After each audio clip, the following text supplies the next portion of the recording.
자, 오늘 본문은 예수님께서 회당장 야이로의 죽은 딸을 살리시는 기적을 소개합니다. 이 기적이 주는 교훈은 예수님이 생명의 주님이시고 부활의 주님이 되심을 보여줍니다. 나아가서 예수님은 지금도 사람들에게 부활의 생명, 영원한 생명을 주시기를 원하는 분이십니다. 여러분, 바로 이것이 교회의 사명이란 사실을 아십니까? 교회에서는 오늘날도 생명을 살리는 역사가 활발하게 일어나야 합니다. 왜 그럴까요? 예수님의 부활은 과거 사건으로 끝나는 것이 아니라 현재도 교회를 통하여 그 역사가 계속되기 때문입니다. 할렐루야! 나는 우리 교회가 죄인들에게 예수님의 영원한 생명을 전해줄 뿐만 아니라 이미 구원받은 성도들의 삶에도 절망이 희망으로, 의심이 확신으로, 두려움이 용기로 바뀌는 기적이 날마다 일어나는 교회가 될 수 있기를 예수님의 이름으로 축원합니다. 우리 삶에 부활의 기적을 바라지만 실제로는 다 그렇게 되는 것은 아닙니다. 예수님은 죽은 소녀를 살리시기 전에 그 아버지 야이로에게 요구하신 것이 있어요. 그것을 우리가 구비해야 합니다. 그게 무엇입니까? 50절 말씀 한번 다 같이 읽어보실까요? 50절이에요. 시작. 예수께서 들으시고 이르시되 두려워하지 말고 믿기만 하라. 그리하면 딸이 구원을 얻으리라 하시고. 그렇습니다. 믿음입니다. 믿음. 주님은 우리에게 믿음을 요구하십니다. 중요한 것은 기적을 원함이 아니라 기적을 믿어야 하는 것입니다. 두려워 말고 믿기만 하라. 믿기만 하라는 이 단어는 헬라어 원문에 가서 보시면 현재형으로 기록되어 있습니다.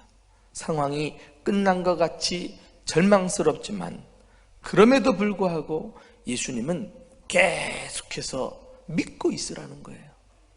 계속해서. 지금 믿음을 포기하지 않고 계속해서 믿는 일을 멈추지 않고 있다면 놀라운 기적은 얼마든지 일어납니다. 왜요? 부활하신 주님이 지금 살아 우리 가운데 역사하시기 때문인 줄로 믿습니다. 자, 이 살아나는 기적, 부활의 이 기적을 경험하지 못하도록 믿음을 방해하는 요소들은 무엇인가? 이 시간 그것들을 찾아내서 한 가지씩 제거해 나가기를 원합니다. 첫째로는 세상적인 조건을 내려놓으셔야 합니다. 본문에는 회당장 야이로가 예수님을 만났을 때 취한 행동을 잘 묘사해 주고 있습니다. 자, 우리 40절에서 42절 말씀 함께 읽어보실까요? 시작. 예수께서 돌아오심에 무리가 환영하니 이는 다 기다렸음이라라. 이에 회당장 야이로라 하는 사람이 와서 예수의 발 아래에 엎드려 자기 집에 오시기를 간구하니 이는 자기에게 12살 된 외딸이 있어 죽어감이러라. 예수의 발 아래 엎드려. 여러분, 이 행동은 당시 회당장으로서는 매우 파격적인 행동이라 할 수 있습니다. 이스라엘은 회당 중심의 민족이거든요. 그런데 이 회당은 모여서 예배를 드리는 단순한 종교적 기능만을 가진 곳이라고 생각해서는 안 됩니다. 종교적 기능을 수행하는 동시에 학교 역할도 했고요. 심지어 재판소 역할도 했습니다. 한마디로 그들의 삶의 중심에는 회당을 빼놓을 수 없었어요. 바로 이곳에서 회당장은 문제를 가지고 나오는 사람들에게 판결을 내리는 재판장 역할을 했으니까 이 회당장은 아무나 될 수 없었죠. 그에게는 명예와 부와 사회적인 존경이 뒤따랐던 것입니다. 그런데 이런 정도의 높은 신분을 가진 사람이 예수님을 찾았다는 거예요. 이건 쉬운 일이 아닙니다. 당시 예수님은 아직 사회적으로는 인정받지 못한, 공인되지 않은 한 젊은 예언자 중에 한 사람에 불과했어요. 도대체 그가 누구냐? 그의 정체성에 대해서 사람들이 의견이 분분했거든요.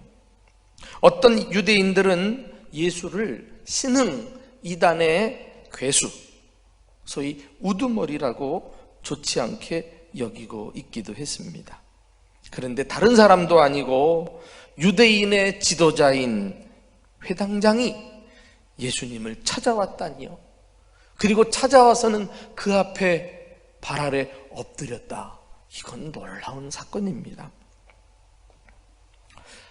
여러분, 발 아래 엎드렸다는 거, 오늘 우리가 그림만 이렇게 상상하듯 그려봐도 단번에 알 수 있는데, 예수님 앞에서 자신이 세상에서 얻은 지위, 명예, 그리고 부까지 다 내려놓은 그런 태도가 아닐까요? 그는 무엇을 위해서 발 아래 엎드렸습니까? 바로 딸을 고치기 위해서 자신의 모든 것을 버리기로 결단한 것입니다.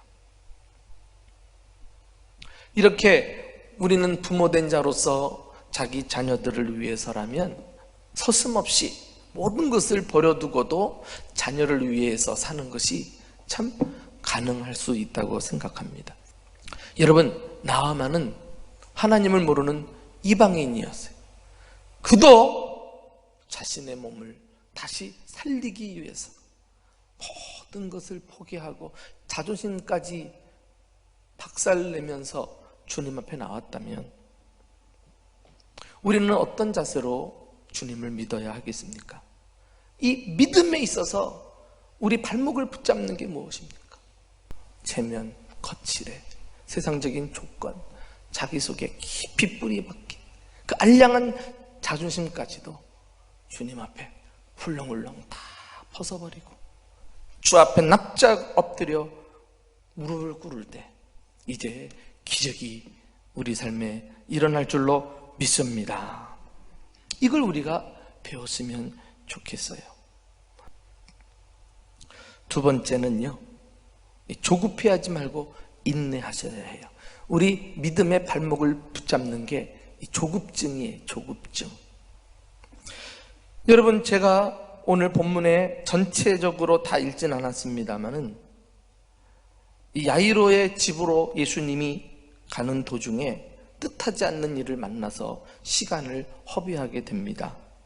몇 주 전에 살펴본 혈루증 앓던 여인, 그 여인이 예수님 뒤로 와서 옷에 손을 대고 치료를 받는 일이 일어났잖아요.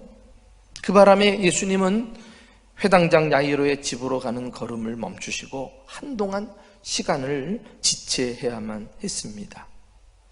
그때 예수님께서 이 여인의 믿음을 칭찬하시면서 하신 말씀 기억하십니까? 딸아, 내 믿음이 너를 구원하였으니 평안히 가라. 병에서 놓여 건강할지어다. 참 12년 동안 자기 그 고질적인 병을 고치기 위해서 수많은 의사 쫓아다니면서 안 해본 것 없어요. 돈도 허비되고 고통만 더했다 그랬어요. 그러나 예수님 앞에 나와 믿음으로 탁 접속했을 때 주님의 능력이 그녀에게로 흘러 들어가서 순식간에 고침을 받았는데 주님께서는 그 믿음을 보시고 영혼으로도 구원시켜 주시고 육체로도 건강하게 해주신 줄로 믿습니다. 여러분, 이 얼마나 감동적이고 은혜로운 시간입니까? 그 당시 현장에 있던 모든 사람이 그 광경을 보고 은혜를 받았을 거예요. 나도 저런 믿음 가지고 살아야지. 부러웠기도 했을 것입니다. 그런데 단 한 사람, 그 시간이 못마땅한 사람이 있었어요. 바로 회당장 야이로가 아니겠습니까? 지금 자기 딸의 목숨이 경각에 달려 있었기 때문에 1분 1초가 급한데 주님 지금 뭐 하시는 거냐 말이죠. 길에서 지체하고 있는 예수님을 이해할 수 없었어요. 아니나 다를까 초조하게 예수님을 바라보고 있는데 자기 집에서 한 사람이 와가지고 다급하게 말합니다. 우리 49절 한번 좀 다 같이 읽어볼까요? 49절 시작. 아직 예수께서 말씀하실 때에 회당장의 집에서 사람이 와서 말하되 당신의 딸이 죽었나이다. 선생님을 더 괴롭게 하지 마소서. 선생님을 더 괴롭게 하지 마소서. 이 말은 현대어 성경에 보니까 이제 선생님이 오신다고 해도 아무 소용이 없게 됐습니다, 이런 뜻이거든요. 이 말을 들은 야이로가요, 딸이 죽었다는 소식을 듣고 또 더 이상 모든 노력이 다 소용이 없다는 이야기를 들으면서 얼마나 절망했을까요? 여러분, 이렇게 희망이 크면은 절망도 큰 법이라는 사실을 우리는 꼭 기억하고 사셔야 합니다. 조금 전까지만 해도 예수님이 함께 가니까 내 딸이 고침을 받겠구나, 믿음과 기대가 있었는데 고침받는 정도가 아니라 죽었다 그러니까 완전히 소망이 사라져 버린 거예요. 하늘이 아마 무너져 내린 기분을 받지 않았을까요? 예수님이 조금만 더 서둘러 주셨으면 우리 딸이 살아날 가망이 있었는데, 그러면서 시간 끌게 만들었던 혈루증 앓는 여인이 괜히 원망스럽게 보였기도 했을 것입니다. 여러분, 예수님이 전지전능하신 하나님이실진데 이 모든 전후 사실을 알지 못하셨을까요? 아셨지요. 그럼에도 불구하고 이 야이로 회당장의 속이 타들어가는데 예수님은 왜 가는 도중에 시간을 끄셨을까요? 나는 알면서도 그렇게 하신 것은 예수님이 틀림없이 고의로 하신 일이라고 생각해요. 지금 야이로의 믿음을 강화시켜 주시고 그에게 놀라운 믿음의 선물을 주시려고 믿음을 훈련하고 계시는 거예요. 여러분, 야이로의 경우뿐만 아니라 우리도 얼마든지 주님을 믿고 따르면서 이런 일을 겪을 수 있다는 사실을 아십니까? 우리의 믿음은 항상 시험을 만난다는 거예요. 아무리 기도해도 응답되지 않고요, 오히려 문제가 더 악화되는 경우가 있습니다. 교회 나오면 문제가 해결될 줄 알았는데 해결은커녕 더 큰 어려움이 계속해서 닥쳐와요. 자, 이런 일이 오면 우리는 보통 어떻게 반응합니까? 어떤 성도는 내가 예수 믿은 것이 잘못된 선택이었나, 하도 어려워서 이번에는 예수 믿자 하고 선택을 했는데 계속 어려움이 오니까 내가 괜히 예수 믿었구나, 그리고서는 종교를 바꿔버려요. 교회를 떠나는 거죠. 또 어떤 사람은 기도를 해도 아무 소용이 없으니까 그래, 기도는 필요 없어, 주님은 안 계셔 하면서 이제 주님마저도 떠나는 사람들도 있고요. 더 힘든 것은 내 신앙생활하는 것을 지켜보는 주변 사람들이 교회 다닌다고 유난 떨더니 그 사는 꼬락서니 하고서 이렇게 저렇게 핀잔을 주고 비난합니다. 그런 소리를 들으면 또 힘이 다 빠져나가요. 사랑하는 교우 여러분, 사람들이 우리의 믿음을 비웃어도 그걸 각오하면서 믿는 것이 신앙생활이에요. 사람들이 죽은 딸을 살리려고 방으로 들어가는 예수님과 회당장을 비웃었거든요. 만일 여러분들이 이런 경우를 당하는 일이 있더라도 절대 당황하지 마세요. 여기서 믿음의 행진을 멈추면 안 돼요. 예수님은 제일 중요한 게 지금 야이로와 함께 있다는 거 아니겠어요? 주님이 살아 나와 함께 계심을 믿을진데 우리가 뜻대로 되지 않는다고 절망하고 쉽게 마음을 닫을 필요는 없습니다. 우리 눈에는 일이 꼬이는 것 같이 보여도, 기도 응답이 더디고 문제가 더 커지는 것 같아도 그런 일에 반드시 하나님의 특별한 섭리가 있겠거니, 주님은 반드시 나를 위해 놀라운 것을 계획하시고 준비해 놓으셨겠거니, 이렇게 믿음으로 반응하면서 초조해지지 말고 기다리고 있다면 반드시 하나님의 때에 기적이 일어날 줄로 믿습니다. 우리 예수님 야이로에게 하신 말씀 다시 한번 좀 기억해 볼까요? 따라합시다. 두려워하지 말고 믿기만 하라. 믿기만 하라. 계속해서 믿고 있어라. 멈추지 말고 믿음의 끈을 붙들고 있어라.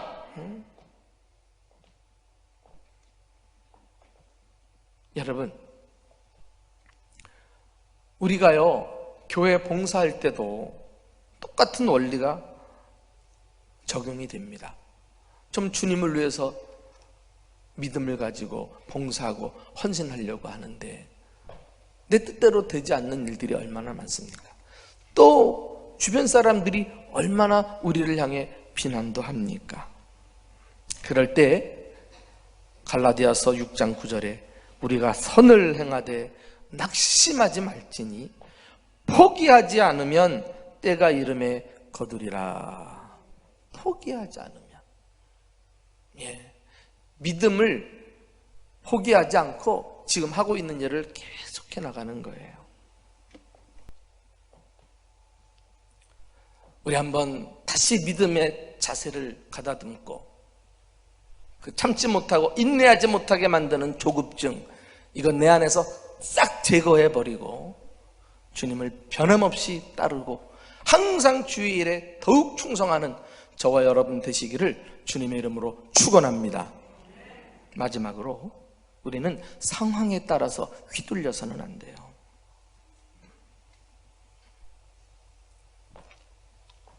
마침내 예수님은 야이로의 집으로 들어가십니다. 야이로의 집에서는 난리가 났어요. 이미 많은 사람들이 그 집에 모여서 통곡하고 있습니다. 그도 그럴 것이에요. 아이의 죽음은 온 가족들과 주위 사람들을 슬프게 했던 것입니다. 그런데 주님은 울고 떠드는 사람들을 향해서 말씀하셨어요. 우리 52절 다 같이 읽어보십시다. 시작. 모든 사람이 아이를 위하여 울며 통곡하며 예수께서 울지 말라, 죽은 것이 아니라 잔다 하시니. 예수님은 죽은 소녀를 보고 죽은 것이 아니라 잔다, 언제든지 다시 일어날 수 있는 사실을 전제한 표현이 아니겠어요? 그러니까 예수님은 문제를 문제로 보지 않고 하나님의 기적이 일어날 기회로 보았어요. 이것이 바로 믿음의 눈인 것입니다. 믿음의 눈은 어떤 상황에서도 긍정적으로 봐요. 창조적이고 생산적인 것을 생각하는 사람이에요. 그렇습니다.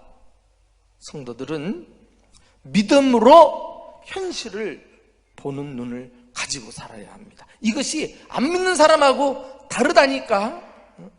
눈에 보이는 현 상황뿐만 아니라 그 이면에서 활동하시는, 살아 역사하시는 주님을 볼 수 있어야 해요. 그러면 생각이 달라지고 말이 달라지고 행동이 다르단 말이에요. 오늘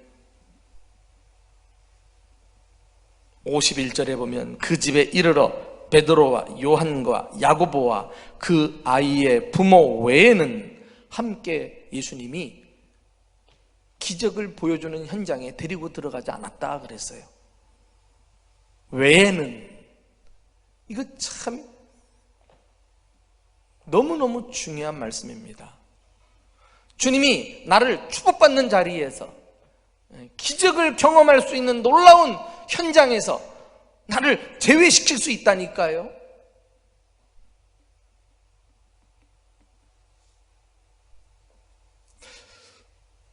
분당 우리 교회 이찬수 목사님, 차세대 지도자로 존경받고 있는 목사님인데, 그 목사님이 교회가 부흥하게 된 원인에 대해서 사람들이 물어보면 겸손하시니까, 전적으로 하나님의 은혜입니다, 늘 이렇게 이야기를 했어요.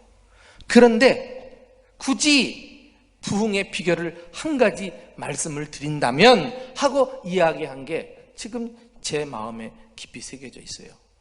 저는 항상 내 곁에 긍정적인 사람을 두고 일합니다, 그 얘기를 했어요. 긍정적인 사람이 대책이 없고 무모한 것 같아도 긍정적인 사람이 항상 일을 해요. 생각해 보세요, 여러분. 부정적인 사람이 업적을 남기는 거 봤어요? 어떤 일을 성취해내는 걸 봤느냐 말이에요. 나는 항상 내 곁에 긍정적인 사람을 세우고 일합니다. 이건 예수님의 원리예요. 새 제자와 부모 외에는 데리고 들어가지 아니하더라.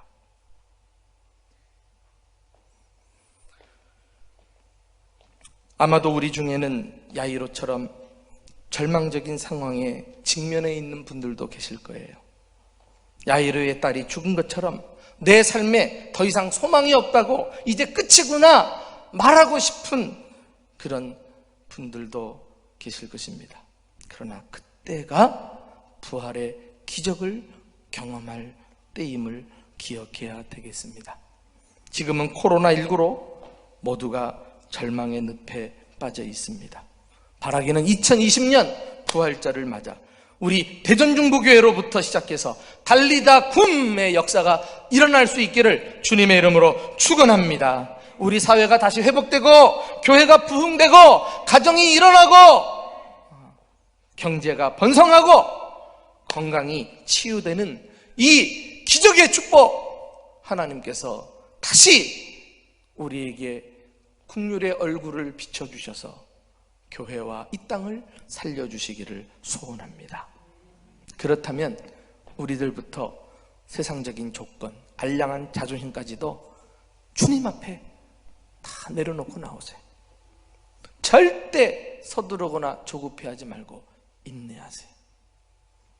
상황에 따라 휘둘리지 말고 믿음의 눈으로 주님 보고 부활하신 주님과 함께 끝까지 나아갈 수 있기를 축복합니다. 바라기는 해당장 야이로의 절대 불변의 믿음을 본받고 부활하신 주님의 생명과 능력을 날마다 경험하는 저와 여러분 되시기를 예수님의 이름으로 축원합니다.